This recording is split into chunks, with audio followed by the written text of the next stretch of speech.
इस मौके पर कहना चाहता हूँ, रही होंगी कुछ कमियां, होगा कुछ साथियों को अफसोस हो न हो, मुझे कभी इस बात की परवाह नहीं रही कि मैं चुनाव जीता हूं या हारा हूं। मैं बदायूं का चुनाव जीतने हारने के बाद भी मैं निकला था इस बात को लेकर।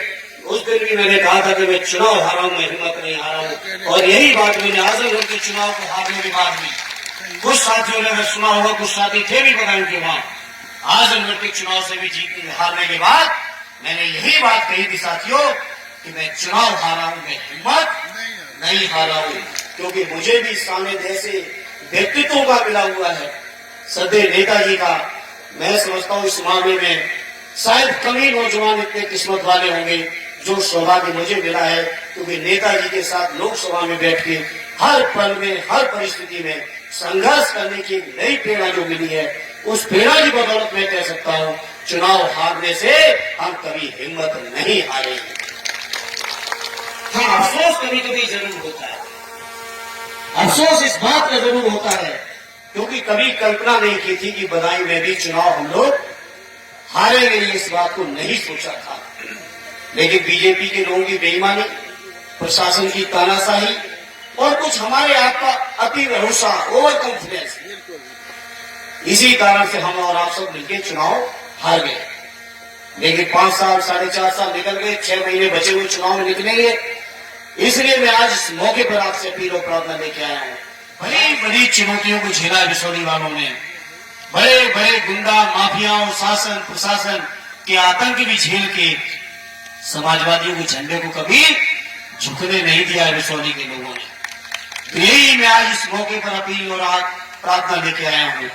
सदैव बाबूजी को सच्ची श्रद्धांजलि उस दिन होगी जिस दिन वापस समाजवादियों के झंडे को पूरे बदायूं जनपद के अंदर आप लोग लहराने का काम करोगे। भाषण सुनो तो क्या कहेंगे, देश नहीं बिकने दूंगा। अब इनसे भाजपाइयों से कोई पूछे जब देश में बचा क्या है जो तुमने न बेच दिया हो। सड़कें भेज दी, रेल भेज दिए, हवाई अड्डे भेज दिए, हवाई जहाज भेज दिए, बंदरगाह भेज दिए, संचार की जितनी कंपनियां थी बेच दी। बड़ी बड़ी जितनी कंपनियां हैं सब पे अडानी और अंबानी की नजर गड़ी हुई है। और भाषण सुनो तो कहेंगे देश नहीं बिकने दूंगा। मैं समझ नहीं पाता हूं कि इतनी झूठ भी और वो भी इतनी बेशर्मी के साथ कैसे बोलते। सोचो आप, कहेंगे 2022 में किसानों की आमदनी पूरी तेज खत्म होने जा रहा, किसानों को लागत नहीं, लेकिन भाजपाइयों की नजरों किसानों की आमदनी दूनी।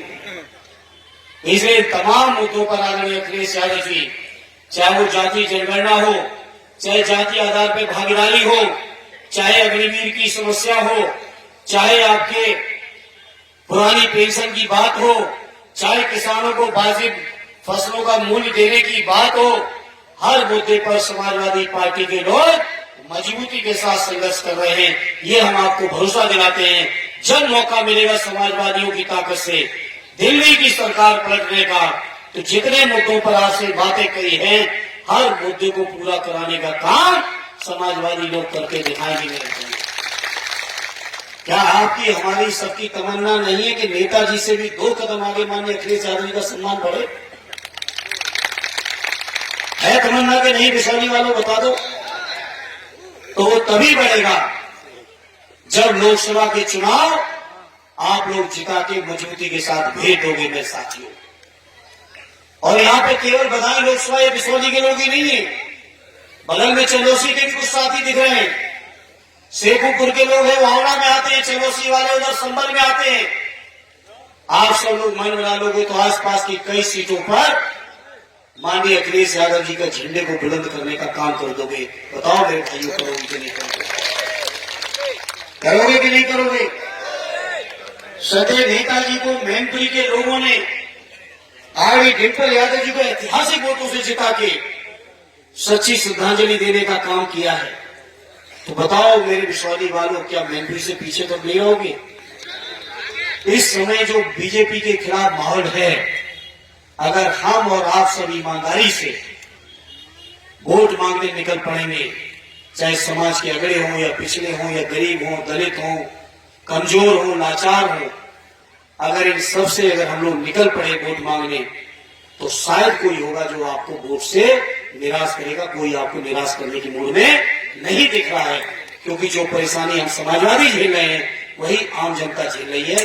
हर तरह की समस्याएं जनता झेल रही है और जनता चाहती है बीजेपी को हटाना। घोसी का उदाहरण आपके सामने है।